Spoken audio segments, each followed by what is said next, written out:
Voilà du compost qui est distribué en ce moment sur le territoire du Grésivaudan, donc sur 30 points différents. Il y a plus de 876 tonnes, donc c'est du compost qui provient des bennes de déchets verts de déchetterie. Et la question du jour, c'est comment l'utiliser. C'est bien de le tamiser avant, du coup. Le tamiser, ouais, ok. Notamment avec une cagette de récupération comme ça. Super. Ça permet de pouvoir... Donc je verse. Ouais, vas-y, mets dessus. Du coup, ça sépare les éléments fins des éléments... Voilà, grossiers qui ne sont pas encore décomposés. Du coup, c'est principalement des copeaux de bois en fait, hein, qu'on reconnaît assez facilement. Et derrière, ça nous permet d'avoir une matière bien plus facile à utiliser pour faire du rempotage ou des semis. Ok. Ça on va l'utiliser, ça on le jette... Ça, on le remet au compost pour un deuxième, tour. D'accord, ok. Alors par contre, on ne l'utilise pas pur, le compost, c'est bien de le mélanger avec un petit peu de terre, notamment pour faire des semis, mettre la terre en godet, enfin dans les godets. D'accord. Donc voilà, là on a de la terre, on a un peu de sable. Les quantités, les proportions, c'est un petit peu un tiers de compost mûr, un tiers de terre et un tiers de sable. D'accord, donc on fait le mélange dans le seau ou... Ouais. Donc okay. La terre, voilà, c'est approximatif. C'est ça, si on n'a pas de sable, on met que de la terre. Oui, vous, en tout cas, ça ne sert à rien d'utiliser pur le compost. Ok, voilà, je ne sais pas si j'ai bien mélangé. Ouais, très bien. Et puis du coup, derrière, hop, facile pour remplir ses godets.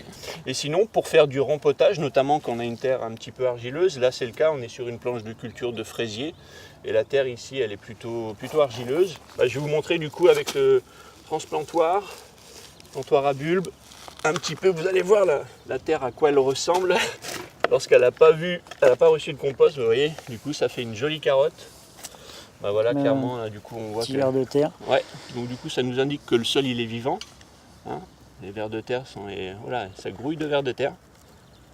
Donc voilà, donc on a une terre qui est bien argileuse, bien collante. Du coup là c'est l'idéal d'avoir du compost mûr, de mélanger ça au compost mûr. Allez, je le mets directement dans le seau.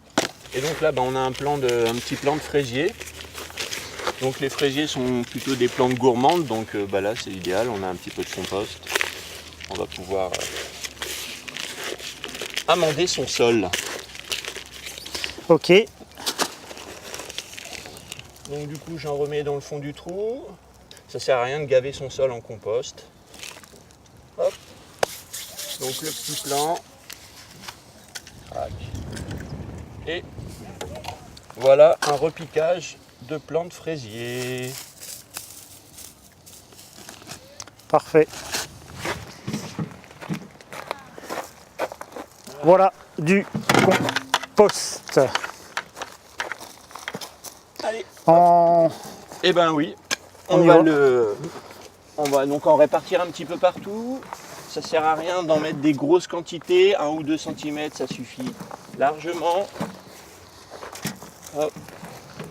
En fait, le repère, c'est de recouvrir en fait toute la surface du sol avec le compost. Du coup, il n'y en a pas besoin de beaucoup. Non, ça sert à rien. 2-3 cm, au maximum, pour les plantes les plus gourmandes, c'est 3 kg de compost par mètre carré. Donc au-delà, ça sert à rien. Un simple griffage, donc l'idée, c'est d'incorporer le compost dans les premiers centimètres du sol.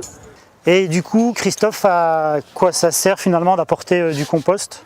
Ça permet d'améliorer la qualité de son sol et aussi d'apporter de la nourriture pour les plantes. Alors c'est pas que les plantes seront plus productives, mais par contre elles seront en meilleure santé. Ok, et ça se fait du coup là maintenant au printemps et éventuellement à l'automne ou... Au printemps ou à l'automne. D'accord, au choix. Ouais. Ok, et donc du coup, je me rends compte qu'il n'y a pas besoin d'apporter trop de compost, donc on peut en laisser pour tout le monde dans la mise à disposition. Tout à fait. Eh bien merci.